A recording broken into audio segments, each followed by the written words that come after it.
today's video guys, magmarinate tayo ng pork chop. Ayan po yung ating pork chop, 2 piraso yan guys. So i-marinate muna natin guys, tapos mamaya lulutuin po natin. Gawin nating pork chop stick. So i-marinate muna natin guys, para kahit mga 4 hours, i-marinate natin, tapos mamaya lutuin na po natin yan. So una, gagawa ako ng kanyang sauce para ilagay natin dyan. Yan, pakita ko sa inyo. So, dark soy sauce po yung gamit natin guys. Dark soy sauce. Yan po yung unang ilalagay ko. So, dito guys ay hindi ako gagamit na asin. Tapos, maglagay tayo ng limon. Isang buong limon ang gamitin natin guys. Kung wala naman kayong limon, pwede po kalamansi.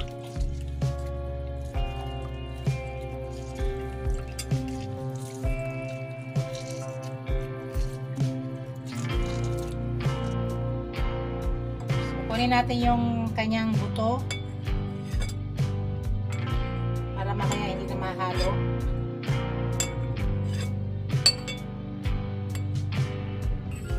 Maglagay tayo ng pangpalasa. So pangpalasa ilagay natin.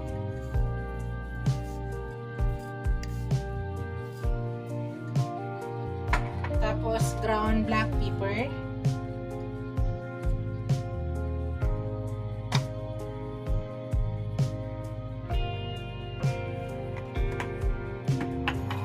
Tapos guys, mix muna natin. Tapos guys, maglagay ako ng organic honey. Kung wala kayong honey guys, pwede kayo gumamit ng sugar ha. Konting sugar.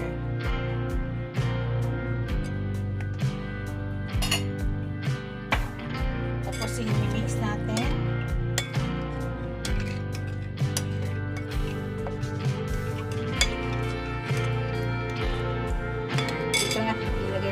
Guys,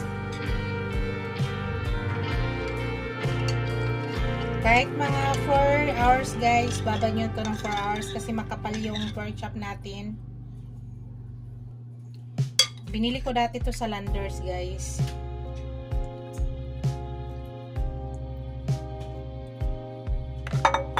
So kailangan, tapos takpan nyo, ilagay nyo muna sa ref.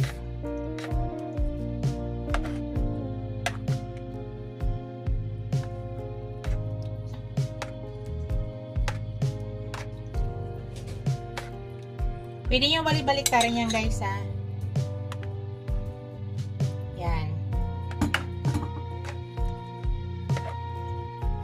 Ang ginagawa ko guys, tinutusok-tusok ko yan. Para pumasok ang lasa dyan. Ganyan ba rin kayo guys? Tinutusok-tusok ko siya. Para pumasok yung lasa.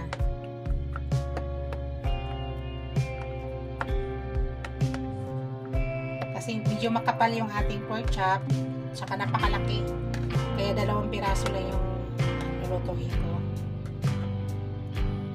Napakalaki niya, pero maganda ang meat nila guys kasi malambot.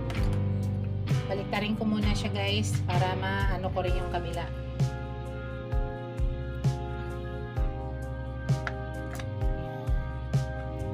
Para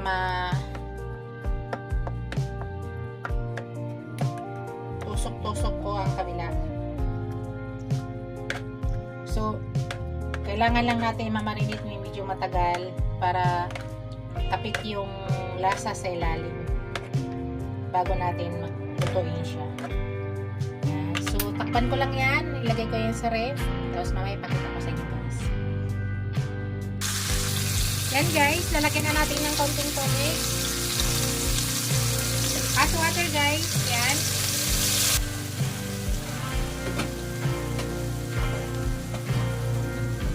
Tapos, kasi gusto namin guys, very tender. Pero madali lang po palambutin guys namin kasi malambot siya. Ayan, pahinaan lang yung apoy, tapos takpan natin hanggang lumambot. So, ngayon, nilalaga muna natin guys kasi napakalaki ulit yan. Ayan na po. Hintayin lang muna natin, pahinaan lang lang po natin yung apoy ha. Tapos tatakpan ko siya guys. Yan, takpan natin. Check natin guys. Yan. So dyan guys, ilagay na natin yung ating pinagmarinitan. Lagay na natin.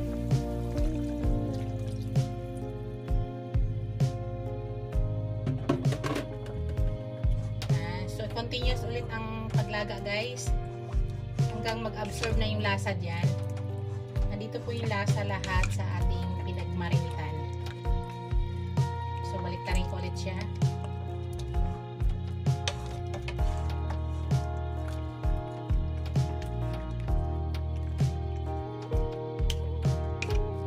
So takpan ulit natin guys at hintayin po natin hanggang mag-sticky po yung kanyang sauce. Hello guys, titingnan natin guys. Ayun. Kita ko sa inyo guys na paano ka-tender ha. Sobrang tender na guys oh. Nakita nyo? Pati yung taba, pati yung laman. Yan po yung gusto ng aking Unica-Ica. Sobrang lambot na. Yan, kita nyo guys, sobrang lambot na. Yan po yung gusto ng ating Unica-Ica. So, tikman natin guys kung tama na ba sa lasa.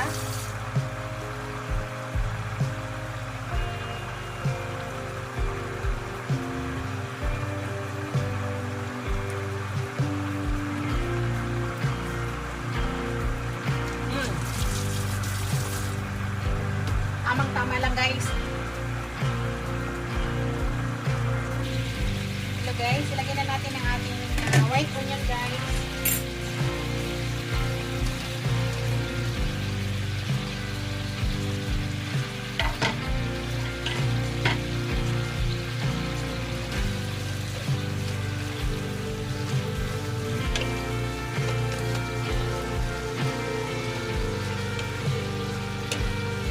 Ilang natin yung white onion. Tapos, luto na po yan. Shout out pala sa ating mga channel members, aking subscribers, viewers, silent viewers. Maraming salamat guys sa walang sawang suporta sa aking channel. Thank you, thank you.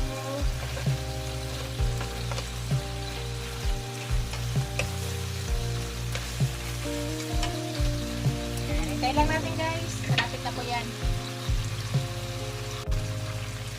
Yan guys, luto na po yan guys. At patayin na po natin yung apoy. Ito na yung aking pork stick guys. Thank you for watching guys. Don't forget to like, comment, share, and subscribe to my channel. See you in my next video guys. God bless us all. Ingat po lahat guys. Bye!